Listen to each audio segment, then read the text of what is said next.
Sawadee good evening. Welcome to ThaiPBS English News Service. Tonight you're with me, Rumtip Chonapalai. A group of insurgents planted bombs and suspicious objects at more than 100 locations across the three southernmost provinces, causing injury to 6 state officials. Malaysian flags were also seen hanging in public. Authorities said it is possible that the incident occurred today to mark the 55th anniversary of the founding of the Bersatu separatist movement. Officers from a bomb disposal team and local police of Pattani investigated the bombs and suspicious objects after a group of insurgents planted them in more than 100 places and hung Malaysian flags in public. Suspicious objects were planted in as many as 30 places in Pattani district itself. Some of them were just cartons wrapped with scotch tape, suggesting that the instigators were simply trying to instill fear. Similar suspicious objects were also planted in the other two provinces, 30 in Yala and 43 in Narathiwat. Beyond the three restive provinces, authorities in Songkhla too discovered cartons and Malaysian flags in Tepa and Sabayoy districts. Security agencies said that today marks the 55th anniversary of the founding of Bersatu separatist movement, which might be the reason why the insurgents chose to launch this campaign. As the annual monsoon season deepens today, the Prime Minister said that she is determined to prevent the kind of disastrous flooding that hit Thailand last year. Prime Minister Yingluck Shinawatra was speaking at the unveiling of the measures her government is taking against the threat of flooding. Among steps she outlined were the building of more flood barriers to protect important economic zones, the storage of more water in reservoirs in central and northern Thailand, the installation of more pumps and the removal of obstacles from canals and rivers that reduce water flow. She also called for foreign tenders for an $11 million long-term water management system. Measure and massive investments. We are determined to protect our people and communities, our industry and economy from the threat of floods. Last year, floods began in late July and lasted into December. They were the worst in more than 50 years, threatening to overwhelm the very heart of Bangkok and wreaking almost incalculable economic damage. As it was, industrial output and manufacturing were severely disrupted and millions of tons of valuable crops were destroyed. More than 600 people died and more than a fifth of Thailand's population of 64 million were affected. Starting tomorrow, police will beef up enforcement against those who breach minor regulations, including catching and fining taxi drivers who refuse to accept passengers. A large number of taxi drivers, however, disagree with the immediate enforcement, saying that it does not give them a chance to clarify their side of the issue and that punishing them is not solving the problem as it would. This taxi driver expresses his frustration towards the new traffic rule that punishes taxi drivers like himself if they refuse to take passengers when hailed. He reasoned that this enforcement, which will take effect from tomorrow, does not allow taxi operators to clarify the reasons why there is a need for them to turn down some fares, and complained that the fine of 1,000 baht is too demanding for their already paltry incomes. Additionally, the taxi driver noted that the punishment is unfair because it does not say anything about passengers who cut the taxi line by choosing a newer taxi over an older one that might be ahead of the queue. เหตุผลคือ1การ์ดใกล้จะหมดแต่ก็ยังวิ่งได้ใช่ไหมแต่ต้องวิ่งไปหาทางที่ไปเติมก๊าซ A group of taxi drivers insisted that even though there are almost 100,000 taxi drivers in the capital, there are many limitations to their ability to provide service, such as the shortage of NGV stations, the need to return their hired cars on time, and some passengers' unreliable demeanors, which may cause them to reject the fare using the same old excuses, like their gas is running low or it is almost time to take their vehicles back. On online social networks, there is a page dedicated to those who despise taxis that say no to passengers. It has become a space for people to share their experiences and the drivers' excuses for not offering the service, especially at popular spots like MBK, Pantip Plaza, Siam Square and Sanam Luang, and when there is a heavy rain. However, there are passengers who get rejected by taxi drivers that decide there is no need to notify the police or the Department of Land Transport, like this lady here, who thinks that it is a waste of time and that she can always flag down a new one. A large number of unused taxis parked at taxi rental companies during regular hours are a problem that many rental company owners in Soi Samaki in Nonthaburi province have faced for the past couple of months. These operators said that there are not enough drivers, be it for a short rental period of 5 to 7 days or for a longer rental periods, because there are more taxis for rent coming from the taxi cooperatives. จะบอกทุกวันว่าอย่าให้มีตรงนี้นะ This owner is worried that the measure to find taxi drivers who refuse to pick up passengers might end up encouraging them to quit this profession altogether, as these drivers have no control over the situation they face during their driving hours. Responding to the limitations and excuses of running out of NGV, owners of hire companies suggest that the Energy Ministry increase the number of NGV stations and set a more appropriate ratio taxis to the city population as an alternative to punishing taxi operators who might actually have good reasons to turn down fares. In the debate over the Bank of Thailand's monetary policy, the questions focus on whether it is time to stimulate the economy by cancelling the inflation targeting strategy. I talked to Assistant Professor Sompravin Manprasert and Dr. Pongsak Learam from the Faculty of Economics at Chulalongkorn University. We don't actually know nobody know the fundamental of exchange rate. So if we fix exchange rate at some level and it's the exchange rate either overvalue or undervalue, it can subject to speculative attacks to the currency. So it's much more clearer to use inflation targeting, because for the central bank it leads to more accountability for the central bank. I think when we're talking about foreign exchange and we want to fix, the first question who we want to fix with, if we say something about that we want to fix with US dollars, it's not necessary, because it depends on the structure of the economy.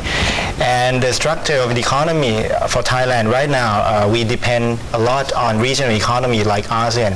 Our production chain has been linked with ASEAN countries. We import a lot of intermediate products and then we assemble in Thailand and re-export. If we fix with our regional economies, I think it's more appropriate, because we import from these countries. So if we fix with US, but our competitiveness and costs are fluctuate with regional economies, that's not good. I think right now what we have been doing, we're trying to make our currency move in the same direction as the regional economy. That is appropriate. But there's also the question of the spending as well. Right now, Thailand, we're spending quite a lot of money recently. In terms of public debt to GDP, we still have a very low value. It's 43% of the GDP, but it's on the rise. Projection said that because of demographic change in our country due to aging society, and also depends on our economic growth had been slowed down recently, and again public expenditure has been using a lot of permanent spending like social security service that bind us for the future, and public spending will be on the uptrend. In the ASEAN Economic Blueprint, 7 occupations are set to be piloted as free-flow labor within the community, and there may not be enough nurses to satisfy regional demand. In an effort to meet future demand, the Ministry of Public Health of Thailand is working with the Nursing Council to improve the quantity and quality of Thai nurses. Here's more from Tu Supor. In just 3 years from now, nurses and another 6 occupations, including medical doctors, dentists, engineers, architects, accountants, and severe will be able to move and work freely within the ASEAN region. However, Thailand's Nursing and Midwifery Council's vice president is claiming that the profession could possibly flow in the next 5 or 10 years until the candidates could reach the required competency test, while language and cultural differences are also the challenges. We encourage each country to take this competency to adapt or to adjust their curriculums to be based on these ASEAN competencies, and then we will follow on the education process of each country first, and then I think within the next 5 or 10 years that we have new nurses in ASEAN that has the same competencies, that we are ready to exchange, ready to mobilize within our 10 countries or something. Debating in the issue of the ASEAN workforce at the World Economic Forum, ASEAN Secretary General Surin Pitsawan said that the free flow of labor should be slow so it does not create issues for economically strong countries like Malaysia and Thailand. Concerned about a massive influx of foreign labor to meet the predicted higher demand of patients, the Ministry of Public Health, in cooperation with Thailand Nursing and Midwifery Council, has set up regulations and new policies to prepare and to ensure we produce enough resources for the country. And we worry something that we don't want to repeat the history that has been happening in England, that many doctors and nurses, especially doctors from India and Africa, enjoy working in England, and there has been scarcity of good and intelligent doctors in India and in Africa. So we don't want to do that. We don't want that many clever doctors in a neighboring country will come to work with us. So we try to minimize that kind of effect. However, he added that the education cooperation is really the means to integrate labor that could help countries in the region to strengthen their professional skills to reach the qualification standards. Anyway, we try to help by educating. Now, the Medical Council has just announced that we will use our quota, that we will help neighboring countries. We will give the quota in ASEAN that they will be able to study medicine in Thailand, and they will have a medical license in Thailand. But they must come under the government agreement that they will go back to work in their country. We are trying to help in that way. Though the many professional foreigners are qualified a high standard, Dr. Abhichai added that there are many more conditions to meet for them to come to work in Thailand. For example, they need to pass an exam in Thai language, and that could make it more difficult for them to move here. Tuisapor, Thai PBS.